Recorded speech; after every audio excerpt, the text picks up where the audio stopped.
দয়াময় পরম দয়ালু আল্লাহর নামে। হে নবী, আল্লাহকে ভয় করো এবং কাফিরদের ও মুনাফিকদের আনুগত্য করিও না। আল্লাহ তো সর্বজ্ঞ প্রজ্ঞাময়। তোমার প্রতিপালকের নিকট হইতে তোমার প্রতি যাহা ওহী হয় তাহার অনুসরণ করো। তোমরা যাহা করো আল্লাহ তো সে বিষয়ে সম্যক অবহিত। আর তুমি নির্ভর করো আল্লাহর উপর এবং কর্মবিধানে আল্লাহই যথেষ্ট। আল্লাহ কোনো মানুষের অভ্যন্তরে দুটি হৃদয় সৃষ্টি করেন নাই। তোমাদের স্ত্রীগণ যাহাদের সঙ্গে তোমরা জিহার করিয়া থাকো তিনি তাহাদেরকে তোমাদের জননী করেন নাই, এবং তোমাদের পোষ্য পুত্রদেরকে তিনি তোমাদের পুত্র করেন নাই। এইগুলি তোমাদের মুখের কথা। আল্লাহ সত্য কথাই বলেন এবং তিনি সরল পথ নির্দেশ করেন। তোমরা তাহাদেরকে ডাকো তাহাদের পিতৃ পরিচয়। আল্লাহর দৃষ্টিতে ইহা অধিক ন্যায়সঙ্গত। যদি তোমরা তাহাদের পিতৃ পরিচয় না জানো তবে তাহারা তোমাদের দিনী ভাই এবং বন্ধু। এই ব্যাপারে তোমরা কোনো ভুল করিলে তোমাদের কোনো অপরাধ নাই, কিন্তু তোমাদের অন্তরে সংকল্প থাকিলে অপরাধ হইবে।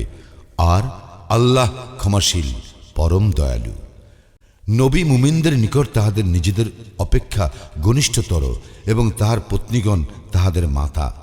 আল্লাহর বিধান অনুসারে মুমিন ও মুহাজিরগণ অপেক্ষা যাহারা আত্মীয় তাহারা পরস্পরের নিকটতর। তবে তোমরা যদি তোমাদের বন্ধু বান্ধবের প্রতি আনুকূল্য প্রদর্শন করিতে চাও তাহা করিতে পারো, ইহা কিতাবে লিপিবদ্ধ।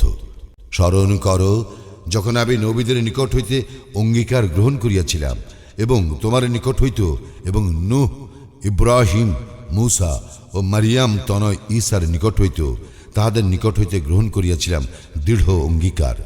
সত্যবাদীদেরকে তাহাদের সত্যবাদিতা সম্বন্ধে জিজ্ঞাসা করিবার জন্য তিনি কাফিরদের জন্য প্রস্তুত রাখিয়াছেন মর্মন্তুর শাস্তি। হে মুমিনগণ, তোমরা তোমাদের প্রতি আল্লাহর অনুগ্রহের কথা স্মরণ করো যখন শত্রু বাহিনী তোমাদের বিরুদ্ধে সমাগত হইয়াছিল এবং আমি উহাদের বিরুদ্ধে প্রেরণ করিয়াছিলাম ঝঞ্ঝা বায়ু এবং এক বাহিনী যাহা তোমরা দেখো নাই। তোমরা যাহা করো আল্লাহ তাহার সম্যক দ্রষ্টা। যখন উহারা তোমাদের বিরুদ্ধে সমাগত হইয়াছিল তোমাদের উপরের দিক ও নিচের দিক হইতে তোমাদের চক্ষু বিস্ফারিত হইয়াছিল, তোমাদের প্রাণ হইয়া পড়িয়াছিল কণ্ঠাগত, এবং তোমরা আল্লাহ সম্বন্ধে নানাবিধ ধারণা পোষণ করিতেছিলে। তখন মুমিনগণ পরীক্ষিত হইয়াছিল এবং তারা ভীষণভাবে প্রকম্পিত হইয়াছিল। আর স্মরণ করো মুনাফিকরা ও যাহাদের অন্তরে ছিল ব্যাধি তাহারা বলিতেছিল, আল্লাহ এবং তাহার রাসূল আমাদেরকে যে প্রতিশ্রুতি দিয়াছিলেন তাহা প্রতারণা ব্যতীত কিছুই নয়। আর উহাদের একদল বলিয়াছিল, হে ইয়াসরিববাসী, এখানে তোমাদের কোনো স্থান নাই, তোমরা ফিরিয়া চলো। এবং উহাদের মধ্যে একদল নবীর নিকট অব্যাহতি প্রার্থনা করিয়া বলিতেছিল, আমাদের বাড়িঘর অরক্ষিত। অথচ ওইগুলি অরক্ষিত ছিল না, আসলে পলায়ন করাই ছিল উহাদের উদ্দেশ্য। যদি বিভিন্ন দিক হইতে তাহাদের বিরুদ্ধে শত্রুদের প্রবেশ ঘটিত অতঃপর তাহাদেরকে বিদ্রোহের জন্য প্ররোচিত করা হইত তবে তাহারা অবশ্যই তাহাই করিয়া বসিত। তাহারা ইহাতে কাল বিলম্ব করিত না। ইহারা তো পূর্বেই আল্লাহর সঙ্গে অঙ্গীকার করিয়াছিল যে ইহারা পৃষ্ঠ প্রদর্শন করিবে না। আল্লাহর সঙ্গে কৃত অঙ্গীকার সম্বন্ধে অবশ্যই জিজ্ঞাসা করা হইবে। বলো, তোমাদের কোনো লাভ হইবে না যদি তোমরা মৃত্যু অথবা হত্যার ভয়ে পলায়ন করো, তবে সেই ক্ষেত্রে তোমাদেরকে সামান্যই ভোগ করিতে দেওয়া হইবে। বলো, কে তোমাদেরকে আল্লাহ হইতে রক্ষা করিবে? যদি তিনি তোমাদের অমঙ্গল ইচ্ছা করেন অথবা তিনি যদি তোমাদেরকে অনুগ্রহ করিতে ইচ্ছা করেন তবে কে তোমাদের ক্ষতি করিবে? উহারা আল্লাহ ব্যতীত নিজেদের কোনো অভিভাবক ও সাহায্যকারী পাইবে না। আল্লাহ অবশ্যই জানেন তোমাদের মধ্যে কাহারা বাধা দানকারী এবং কাহারা তাদের ভাতৃবর্গকে বলে আমাদের সঙ্গে আসো। উহারা অল্পই যুদ্ধে অংশ নেয়, তোমাদের ব্যাপারে কৃপণতা বশত। আর যখন ভীতি আসে তখন তুমি দেখিবে মৃত্যু ভয়ে মুচ্ছাতুর ব্যক্তির মতো চক্ষু উল্টাইয়া উহারা তোমার দিকে তাকায়, কিন্তু যখন ভয় চলিয়া যায় তখন উহারা ধনের লালসায় তোমাদেরকে তীক্ষ্ণ ভাষায় বিদ্ধ করে। উহারা ঈমান আনে নাই, এই জন্য আল্লাহ উহাদের কার্যাবলী নিষ্ফল করিয়াছেন এবং আল্লাহর পক্ষে ইহা সহজ। উহারা মনে করে সম্মিলিত বাহিনী চলিয়া যায় নাই। যদি সম্মিলিত বাহিনী আবার আসিয়া পড়ে তখন উহারা কামনা করিবে যে ভালো হইত যদি উহারা যাযাবর মরুবাসীদের সঙ্গে থাকিয়া তোমাদের সংবাদ লইত। উহারা তোমাদের সঙ্গে অবস্থান করিল, উহারা যুদ্ধ অল্পই করিত। তোমাদের মধ্যে যাহারা আল্লাহ ও আখিরাতকে ভয় করে এবং আল্লাহকে অধিক স্মরণ করে, তাহাদের জন্য তো রাসূলুল্লাহর মধ্যে রইয়াছে উত্তম আদর্শ। মুমিনগণ যখন সম্মিলিত বাহিনীকে দেখিল, উহারা বলিয়া উঠিল, ইহা তো তাহাই, আল্লাহ ও তাহার রাসূল যাহার প্রতিশ্রুতি আমাদেরকে দিয়াছিলেন, এবং আল্লাহ ও তাহার রাসূল সত্যই বলিয়াছিলেন। আর ইহাতে তাহাদের ঈমান ও আনুগত্যই বৃদ্ধি পাইল। মুমিনদের মধ্যে কতক আল্লাহর সঙ্গে তাহাদের কৃত অঙ্গীকার পূর্ণ করিয়াছে, উহাদের কেহ কেউ শাহাদাত বরণ করিয়াছে এবং কেহ কেউ প্রতীক্ষায় রইয়াছে। উহারা তাহাদের অঙ্গীকারে কোনো পরিবর্তন করে নাই। কারণ আল্লাহ সত্যবাদীদেরকে পুরস্কৃত করেন তাহাদের সত্যবাদিতার জন্য, এবং তাহার ইচ্ছা হইলে মুনাফিকদেরকে শাস্তি দেন অথবা উহাদেরকে ক্ষমা করেন। নিশ্চয়ই আল্লাহ ক্ষমাশীল, পরম দয়ালু। আল্লাহ কাফিরদেরকে ক্রুদ্ধ অবস্থায় ফিরাইয়া দিলেন। তাহারা কোনো কল্যাণ লাভ করে নাই। যুদ্ধে মুমিনদের জন্য আল্লাহই যথেষ্ট। আল্লাহ সর্বশক্তিমান, পরাক্রমশালী। কিতাবীদের মধ্যে যাহারা উহাদেরকে সাহায্য করিয়াছিল, তাহাদেরকে তিনি তাহাদের দুর্গ হইতে অবতরণ করাইলেন এবং তাহাদের অন্তরে ভীতি সঞ্চার করিলেন। এখন তোমরা উহাদের কতককে হত্যা করিতেছ এবং কতককে করিতেছ বন্দী। আর তিনি তোমাদেরকে অধিকারী করিলেন উহাদের ভূমি, ঘর বাড়ি ও ধন সম্পদের, এবং এমন ভূমির যাহাতে তোমরা এখনো পদার্পণ করো নাই। আল্লাহ সর্ববিষয়ে সর্বশক্তিমান। হে নবী, তুমি তোমার স্ত্রীদেরকে বলো, তোমরা যদি পার্থিব জীবন ও উহার ভূষণ কামনা করো, তবে আসো, আমি তোমাদের ভোগ সামগ্রীর ব্যবস্থা করিয়া দেই এবং সৌজন্যের সঙ্গে তোমাদেরকে বিদায় দেই। আর যদি তোমরা কামনা করো আল্লাহ, তাহার রসুল ও আখিরাত, তবে তোমাদের মধ্যে যাহারা সৎকর্মশীল, আল্লাহ তাহাদের জন্য মহাপ্রতিদান প্রস্তুত রাখিয়াছেন। হে নবী পত্নীগণ, যে কাজ স্পষ্টত অশ্লীল, তোমাদের মধ্যে কেহ তাহা করিলে তাহাকে দ্বিগুণ শাস্তি দেওয়া হইবে, এবং ইহা আল্লাহর জন্য সহজ। তোমাদের মধ্যে যে কেহ আল্লাহ এবং তাহার রাসূলের প্রতি অনুগত হইবে ও সৎকর্ম করিবে, তাহাকে আমি পুরস্কার দিব 2 বার, এবং তাহার জন্য আমি প্রস্তুত রাখিয়াছি সম্মানজনক রিজিক। হে নবী পত্নীগণ, তোমরা অন্য নারীদের মতো নও। যদি তোমরা আল্লাহকে ভয় করো, তবে পরপুরুষের সঙ্গে কোমল কণ্ঠে এমনভাবে কথা বলিও না, যাহাতে অন্তরে যাহার ব্যাধি আছে সে প্রলুব্ধ হয়, এবং তোমরা ন্যায়সঙ্গত কথা বলিবে। আর তোমরা স্বগৃহে অবস্থান করিবে এবং প্রাচীন যুগের মতো নিজেদেরকে প্রদর্শন করিয়া বেড়াইবে না। তোমরা সালাত কায়েম করিবে ও জাকাত প্রদান করিবে এবং আল্লাহ ও তাঁর রাসূলের অনুগত থাকিবে। হে নবী পরিবার, আল্লাহ তো কেবল চান তোমাদের হইতে অপবিত্রতা দূর করিতে এবং তোমাদেরকে সম্পূর্ণরূপে পবিত্র করিতে। আল্লাহর আয়াত ও জ্ঞানের কথা যাহা তোমাদের গৃহে পঠিত হয়, তাহা তোমরা স্মরণ রাখিবে। নিশ্চয়ই আল্লাহ অতি সূক্ষ্মদর্শী, সর্ববিষয়ে অবহিত। অবশ্যই আত্মসমর্পণকারী পুরুষ ও আত্মসমর্পণকারী নারী, মুমিন পুরুষ ও মুমিন নারী, অনুগত পুরুষ ও অনুগত নারী, সত্যবাদী পুরুষ ও সত্যবাদী নারী, ধৈর্যশীল পুরুষ ও ধৈর্যশীল নারী, বিনীত পুরুষ ও বিনীত নারী, দানশীল পুরুষ ও দানশীল নারী, সাওম পালনকারী পুরুষ ও সাওম পালনকারী নারী, যৌন অঙ্গ হেফাজতকারী পুরুষ ও যৌন অঙ্গ হেফাজতকারী নারী, আল্লাহকে অধিক স্মরণকারী পুরুষ ও অধিক স্মরণকারী নারী, ইহাদের জন্য আল্লাহ রাখিয়াছেন ক্ষমা ও মহা প্রতিদান। আল্লাহ ও তাঁর রাসূল কোনো বিষয় নির্দেশ দিলে কোনো মুমিন পুরুষ কিংবা মুমিন নারীর সে বিষয়ে ভিন্ন সিদ্ধান্তের অধিকার থাকিবে না। কেহ আল্লাহ এবং তাঁর রাসূলকে অমান্য করিলে সে তো স্পষ্ট পথভ্রষ্ট হইবে।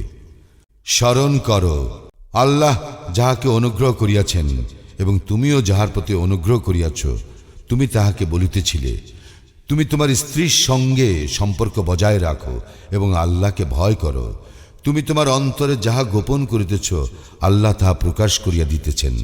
তুমি লোক ভয় করিতেছিলে, অথচ আল্লাহকেই ভয় করা তোমার পক্ষে অধিকতর সঙ্গত। অতঃপর জায়েদ যখন জয়নবের সঙ্গে বিবাহ সম্পর্ক ছিন্ন করিল, তখন আমি তাহাকে তোমার সঙ্গে পরিণয় সূত্রে আবদ্ধ করিলাম, যাহাতে মুমিনদের পোষ্য পুত্রগণ নিজ স্ত্রীর সঙ্গে বিবাহসূত্র ছিন্ন করিলে সেই সব রমণীকে বিবাহ করায় মুমিনদের কোনো বিঘ্ন না হয়। আল্লাহর আদেশ কার্যকরী হইয়াই থাকে। আল্লাহর নবীর জন্য যাহা বিধি সম্মত করিয়াছেন তাহা করিতে তাহার জন্য কোনো বাধা নাই। পূর্বে যেসব নবী অতীত হইয়া গিয়াছে তাহাদের ক্ষেত্রে ইহাই ছিল আল্লাহর বিধান। আল্লাহর বিধান সুনির্ধারিত। তাহারা আল্লাহর বাণী প্রচার করিত এবং তাহাকে ভয় করিত, আর আল্লাহকে ব্যতীত অন্য কাহাকেও ভয় করিত না। হিসাব গ্রহণে আল্লাহই যথেষ্ট। মুহাম্মদ তোমাদের মধ্যে কোনো পুরুষের পিতা নহে, বরং সে আল্লাহর রাসূল এবং শেষ নবী। আল্লাহ সর্ববিষয় সর্বজ্ঞ। হে মুমিনগণ, তোমরা আল্লাহকে অধিক স্মরণ করো এবং সকাল সন্ধ্যায় আল্লাহর পবিত্রতা ও মহিমা ঘোষণা করো।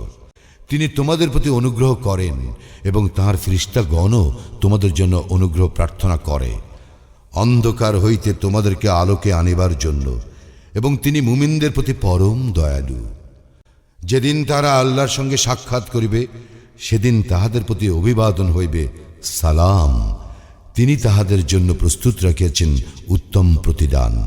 হে নবী, আমি তো তোমাকে পাঠাইয়াছি সাক্ষী রূপে এবং সুসংবাদদাতা ও সতর্ককারী রূপে, আল্লাহর অনুমতিক্রমে তাহার দিকে আহ্বানকারী রূপে এবং উজ্জ্বল প্রদীপ রূপে। তুমি মুমিনদেরকে সুসংবাদ দাও যে তাহাদের জন্য আল্লাহর নিকট রয়েছে মহা অনুগ্রহ। আর তুমি কাফির ও মুনাফিকদের কথা শুনিও না, উহাদের নির্যাতন উপেক্ষা করিও এবং নির্ভর করিও আল্লাহর উপর। কর্ম বিধায়ক রূপে আল্লাহই যথেষ্ট। হে মুমিনগণ, তোমরা মুমিন নারীগণকে বিবাহ করিবার পর উহাদেরকে স্পর্শ করিবার পূর্বে তালাক দিলে তোমাদের জন্য তাহাদের পালনীয় কোনো ইদ্যত নাই, যা তোমরা গণনা করিবে। তোমরা উহাদেরকে কিছু সামগ্রী দিবে এবং সৌজন্যের সঙ্গে উহাদেরকে বিদায় করিবে। হে নবী, আমি তোমার জন্য বৈধ করিয়াছি তোমার স্ত্রীগণকে, যাহাদের মাহর তুমি প্রদান করিয়াছ, এবং বৈধ করিয়াছি ফাই হিসাবে আল্লাহ তোমাকে যাহা দান করিয়াছেন তার মধ্য হইতে যাহারা তোমার মালিকানাধীন হইয়াছে তাহাদেরকে, এবং বিবাহের জন্য বৈধ করিয়াছি তোমার চাচার কন্যা ও ফুফুর কন্যাকে, মামার কন্যা ও খালার কন্যাকে, যাহারা তোমার সঙ্গে দেশ ত্যাগ করিয়াছে। এবং কোনো মুমিন নারী নবীর নিকট নিজেকে নিবেদন করিলে এবং নবী তাহাকে বিবাহ করিতে চাইলে সেও বৈধ। ইহা বিশেষ করিয়া তোমারই জন্য, অন্য মুমিনদের জন্য নয়, যাহাতে তোমার কোনো অসুবিধা না হয়। মুমিনদের স্ত্রী এবং তাহাদের মালিকানাধীন দাসীগণ সম্বন্ধে যাহা নির্ধারিত করিয়াছি তাহা আমি জানি। আল্লাহ ক্ষমাশীল, পরম দয়ালু। তুমি উহাদের মধ্যে যাহাকে ইচ্ছা তোমার নিকট হইতে দূরে রাখিতে পারো এবং যাহাকে ইচ্ছা তোমার নিকট স্থান দিতে পারো। আর তুমি যাহাকে দূরে রাখিয়াছ তাহাকে কামনা করিলে তোমার কোনো অপরাধ নাই। এই বিধান এই জন্য যে ইহাতে উহাদের তুষ্টি সহজতর হইবে এবং উহারা দুঃখ পাইবে না। আর উহাদেরকে তুমি যাহা দিবে তাহাতে উহাদের প্রত্যেকেই প্রীত থাকিবে। তোমাদের অন্তরে যাহা আছে আল্লাহ তাহা জানেন। আল্লাহ সর্বজ্ঞ, সহনশীল। ইহার পর তোমার জন্য কোনো নারী বৈধ নয় এবং তোমার স্ত্রীদের পরিবর্তে অন্য স্ত্রী গ্রহণও বৈধ নয়, যদিও উহাদের সৌন্দর্য তোমাকে মুগ্ধ করে। তবে তোমার অধিকারভুক্ত দাসীদের ব্যাপারে এই বিধান প্রযোজ্য নয়। আল্লাহ সমস্ত কিছুর উপর তীক্ষ্ণ দৃষ্টি রাখেন। হে মুমিনগণ, তোমাদেরকে অনুমতি দেওয়া না হইলে তোমরা আহার্য প্রস্তুতির জন্য অপেক্ষা না করিয়া ভোজনের জন্য নবীগৃহে প্রবেশ করিও না। তবে তোমাদেরকে আহ্বান করিলে তোমরা প্রবেশ করিও এবং ভোজন শেষে চলিয়া যাইও। তোমরা কথাবার্তায় মুশগুল হইয়া পড়িও না, কারণ তোমাদের এই আচরণ নবীকে পীড়া দেয়। সে তোমাদেরকে উঠাইয়া দিতে সংকোচ বোধ করে, কিন্তু আল্লাহ সত্য বলিতে সংকোচ বোধ করেন না। তোমরা তাহার পত্নীদের নিকট হইতে কিছু চাইলে পর্দার অন্তরাল হইতে চাইবে। এই বিধান তোমাদের ও তাহাদের হৃদয়ের জন্য অধিকতর পবিত্র। তোমাদের কাহারও পক্ষে আল্লাহর রাসূলকে কষ্ট দেওয়া সঙ্গত নয়, এবং তাহার মৃত্যুর পর তাহার পত্নীদেরকে বিবাহ করা তোমাদের জন্য কখনো বৈধ নয়। আল্লাহর দৃষ্টিতে ইহা ঘোরতর অপরাধ। তোমরা কোনো বিষয় প্রকাশ করো অথবা গোপন রাখো, আল্লাহ সর্ববিষয়ে সর্বজ্ঞ। নবী পত্নীদের জন্য তাহাদের পিতৃগণ, পুত্রগণ, ভাতৃগণ, ভ্রাতুষ্পুত্রগণ, ভগ্নীপুত্রগণ, সেবিকাগণ এবং তাহাদের অধিকারভুক্ত দাস দাসীগণের ব্যাপারে উহা পালন না করা অপরাধ নয়। হে নবী পত্নীগণ, আল্লাহকে ভয় করো। আল্লাহ সমস্ত কিছু প্রত্যক্ষ করেন। আল্লাহ নবীর প্রতি অনুগ্রহ করেন এবং তাহার ফেরেশতাগণও নবীর জন্য অনুগ্রহ প্রার্থনা করে। হে মুমিনগণ, তোমরাও নবীর জন্য অনুগ্রহ প্রার্থনা করো এবং তাহাকে যথাযথভাবে সালাম জানাও। যারা আল্লাহ ও রাসূলকে পীড়া দেয়, আল্লাহ তো তাহাদেরকে দুনিয়া ও আখিরাতে অভিশপ্ত করেন এবং তিনি তাহাদের জন্য প্রস্তুত রাখিয়াছেন লাঞ্ছনাদায়ক শাস্তি। যারা মুমিন পুরুষ ও মুমিন নারীদেরকে পীড়া দেয় এমন কোনো অপরাধের জন্য যাহা তাহারা করে নাই, তাহারা অপবাদের ও স্পষ্ট পাপের বোঝা বহন করে। হে নবী, তুমি তোমার স্ত্রীগণকে, কন্যাগণকে ও মুমিনদের নারীগণকে বলো, তাহারা যেন তাহাদের চাদরের কিয়দংশ নিজেদের উপর টানিয়া দেয়। উহাতে তাহাদেরকে চেনা সহজতর হইবে, ফলে তাহাদেরকে উত্ত্যক্ত করা হইবে না। আল্লাহ ক্ষমাশীল, পরম দয়ালু। মুনাফিকরা এবং যাহাদের অন্তরে ব্যাধি আছে এবং যাহারা নগরে গুজব রটনা করে, তাহারা বিরত না হইলে আমি নিশ্চয়ই তাহাদের বিরুদ্ধে তোমাকে প্রবল করিব। ইহার পর এই নগরীতে তোমার প্রতিবেশী রূপে উহারা স্বল্প সময়ই থাকিবে। অভিশপ্ত হইয়া উহাদেরকে যেখানেই পাওয়া যাইবে সেখানেই ধরা হইবে এবং নির্দয়ভাবে হত্যা করা হইবে। পূর্বে যাহারা অতীত হইয়া গিয়াছে তাহাদের ব্যাপারে ইহাই ছিল আল্লাহর রীতি। তুমি কখনো আল্লাহর রীতিতে কোনো পরিবর্তন পাইবে না। লোকে তোমাকে কিয়ামত সম্পর্কে জিজ্ঞাসা করে, বলো, ইহার জ্ঞান কেবল আল্লাহরই আছে। তুমি ইহা কি করিয়া জানিবে? সম্ভবত কিয়ামত শীঘ্রই হইয়া যাইতে পারে। আল্লাহ কাফিরদেরকে অভিশপ্ত করিয়াছেন এবং তাহাদের জন্য প্রস্তুত রাখিয়াছেন জ্বলন্ত অগ্নি। সেখানে উহারা স্থায়ী হইবে এবং উহারা কোনো অভিভাবক ও সাহায্যকারী পাইবে না। যেদিন উহাদের মুখমণ্ডল অগ্নিতে উলট পালট করা হইবে, সেই দিন উহারা বলিবে, হায়, আমরা যদি আল্লাহকে মানিতাম ও রাসূলকে মানিতাম। তাহারা আরো বলিবে, হে আমাদের প্রতিপালক, আমরা আমাদের নেতা ও প্রভাবশালীদের আনুগত্য করিয়াছিলাম এবং উহারা আমাদেরকে পথভ্রষ্ট করিয়াছিল।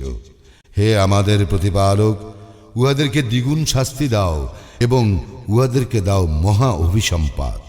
হে মুমিনগণ, মূসাকে যাহারা ক্লেশ দিয়াছে, তোমরা উহাদের ন্যায় হইও না।